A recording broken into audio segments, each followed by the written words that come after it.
আসসালামু আলাইকুম, সবাই কেমন আছেন? আপনাদেরকে একটা জরুরি মেসেজ দেওয়ার জন্য আসছি। ভিডিও শুরু করার আগেই বলতেছি, এই ভিডিওটা বেশি বেশি শেয়ার চাই, প্রত্যেকটা ছাত্রছাত্রীর কাছে যেন এই ভিডিওটা পৌঁছায়। খুবই গুরুত্বপূর্ণ কথা নিয়ে আসছি, ঠিক আছে? আজকে আমরা দেখছি যে শেখ হাসিনা বাংলাদেশ ছেড়ে ভেগেছে দুপুর 1টা বাজে। আমাদের জন্য খুবই খুশির সংবাদ এটা, কিন্তু ততটাই দুঃখের সংবাদ।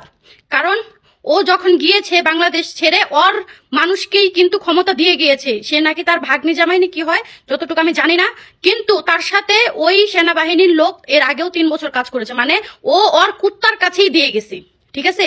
ও ওর মানুষের কাছেই ক্ষমতা দিয়ে গেছে। তোমাদের ছাত্র ছাত্রীদেরকে একটা অনুরোধ জানাচ্ছি, বোন আমার, ভাইয়েরা আমার, বোনেরা আমার, যুদ্ধ যখন করেছো, দেশ স্বাধীন না করে তোমরা মাঠ থেকে উঠবে না।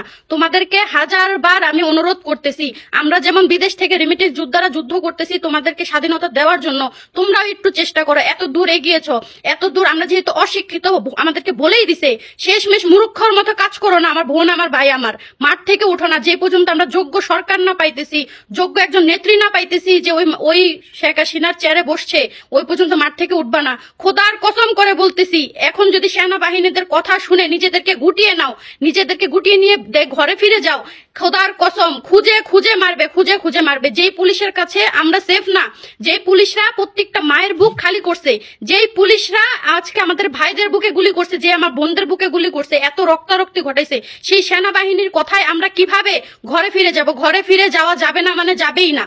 এটা মাথা থেকে দূর করে দাও। এবং তোমরা সব সময় এইটা মাথায় রাখো, যে পর্যন্ত আমরা যোগ্য সরকার না পাচ্ছি সেই পর্যন্ত আমরা মাঠ ছেড়ে কেউ উঠবো না। ওরা হচ্ছে শেখ হাসিনার দালাল, শেখ হাসিনার কুত্তা, শেখ হাসিনার পালা কুত্তা, ওদের কাছে দেশকে দিয়ে গেছে। তার মানে বুঝতেছো, ও ওয়ার্নিং দিয়ে গেছে যে তোরা একদম গণহত্যা চালায় দেশকে একটা উচ্ছেদ করে ফেল।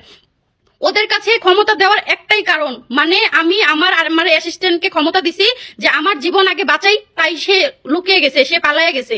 আবার যদি আমাদেরকে দেশে ফিরিয়ে দেয়, বারবার তো আর মানুষ রাস্তায় বের হবে না, বারবার তো এই যুদ্ধ করবে না, বারবার তো মাদের বুক খালি করবে না, বারবার তো রক্তে রক্ত তো করবে না, তাই না?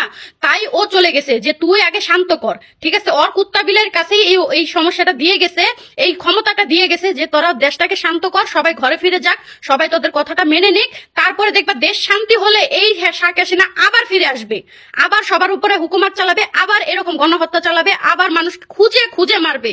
বোনরা আমার, ভাইরা আমার, তোদের কাছে আন্তরিক ভাবে আমি অনুরোধ করতেছি, যেহেতু যুদ্ধ শুরু করছিস, যুদ্ধ শেষ করিস না সহজে।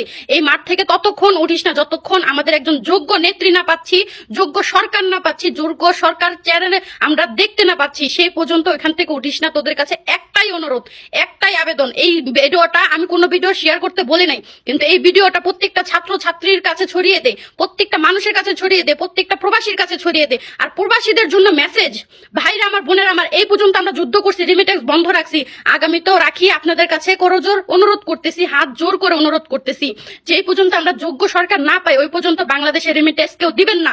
রিমিটেন্স যেহেতু বন্ধ আছে, আমরা যোগ্য নেত্রী এবং যোগ্য সরকার পাওয়ার পরেই রিমিটেন্স দিব।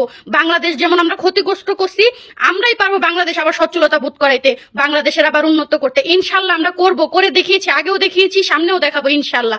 আমরা রিমিটেন্স না দিই, আগামী যত দিন আমরা নতুন সরকার না পাচ্ছি, নতুন যোগ্য সরকার চেহারা না দেখছি, ওই পর্যন্ত আমরা কেউ রিমিটেন্স দিব না। একদম লকডাউন। ভাইরা আমার, বোনেরা আমার, সবার কাছে একটাই অনুরোধ, এই ভিডিওটা বেশি বেশি শেয়ার করে দাও। এই ভিডিওটা খুবই জরুরি, খুবই জরুরি, সবার জন্য বেশি বেশি শেয়ার করে দাও, সবার কাছে এই ভিডিওটা পৌঁছে দাও। আল্লাহ হাফেজ, সবাই ভালো থাকবেন।